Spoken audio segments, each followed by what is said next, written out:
Salam sejahtera tuan-tuan dan puan-puan yang amat dikasihi. Isu hangat hari ini ialah Nur Jazlan kata tak perlu tanding dua jawatan tertinggi UMNO. Jawatan Presiden dan Timbalan Presiden UMNO tidak perlu dipertandingkan, sebaliknya, parti itu perlu fokus kepada usaha pengukuhannya selain mengembalikan semula kepercayaan rakyat.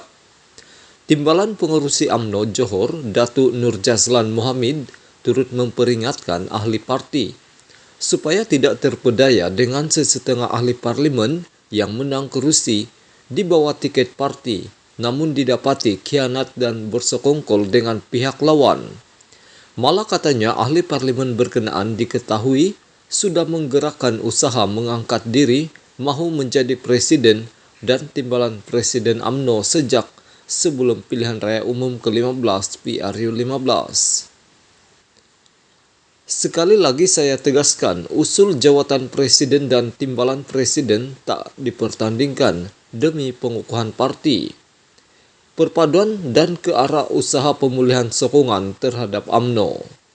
Saya nak ingatkan ahli UMNO supaya tak terpedaya dengan sesetengah ahli parlimen parti yang menang bawah tiket UMNO, namun selepas menang melupakan parti.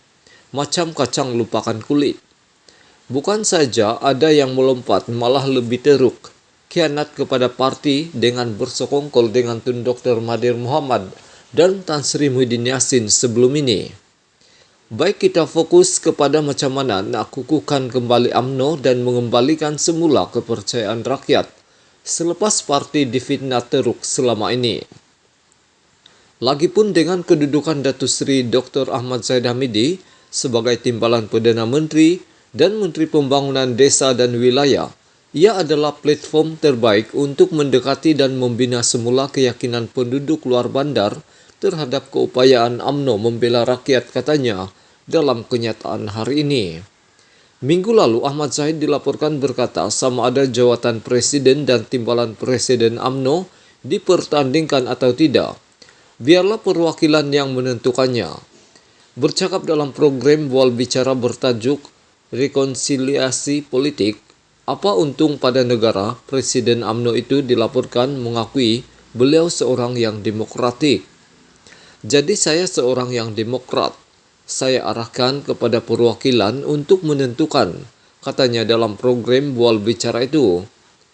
Dalam pada itu, Nur Jazlan turut mempersoalkan siapa calon yang mahu diangkat menjadi presiden dan timbalan presiden jika dua jawatan itu dipertandingkan pada pemilihan UMNO yang dijangka diadakan pertengahan tahun ini. Kalau nak buat pertandingan pun kita nak angkat siapa jadi presiden, timbalan presiden baru. Kita nak harapkan orang pengecut yang paling awal lari lintang pukang selepas UMNO kalah pada PRU 14 dulu, atau kita nak bergantung kepada orang yang gagal nak serahkan nasib parti kepada orang yang sibuk jadi broker yang selama ini nak jual murah UMNO kepada parti lawan. UMNO nak pilih seorang individu yang bergegar mahu gantikan tempat presiden ketika berceramah di pentas kempen PRU 15 lepas, tapi akhirnya kalah di negeri liberal. Sudahlah dia sendiri ditolak di negeri sendiri. Lepas itu diberi peluang pula bertanding di negeri lain, kononnya dia cukup popular tapi tumbang juga. Kita kena fikirkan banyak benda sebelum nak ikut emosi. Cakap nak tukar pemimpin memang senang, tapi nak pastikan pemimpin yang baru angkat itu dapat bela nasib parti belum tentu, katanya. Nur Jazlan berkata pertandingan dua jawatan utama itu dalam keadaan sekarang hanya akan membawa perpecahan dan menggugat perpaduan ketika UMNO dalam proses pemulihan selepas PRU 15. Katanya jika disorot sejarah penubuhan 70 tahun UMNO, hanya 4 kali saja berlaku pertandingan untuk jawatan presiden, membabitkan Tunku Abdul Rahman vs Ahmad Fuad Hasan pada tahun 1951, Tun Hussein On vs Sulaiman Palestin pada 1978, Dr. Mahathir vs Tengku Razale, Tengku Muhammad Hamzah atau Kuli pada 1987 dan Ahmad Zahid vs 4 pencabar pada 2018.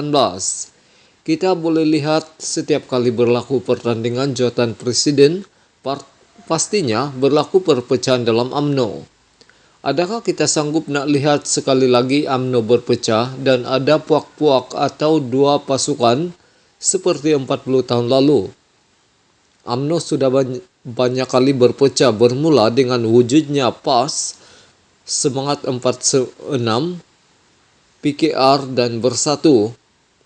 UMNO tak mampu nak terima perpecahan besar sekali lagi kerana kalau kita pecah lagi maka jangka hayat UMNO tak akan lama. Proses tolak ansur itu jugalah yang menjamin kestabilan dan pengukuhan UMNO sehinggalah pada 2018 apabila ada pencabar yang mahukan jawatan presiden selepas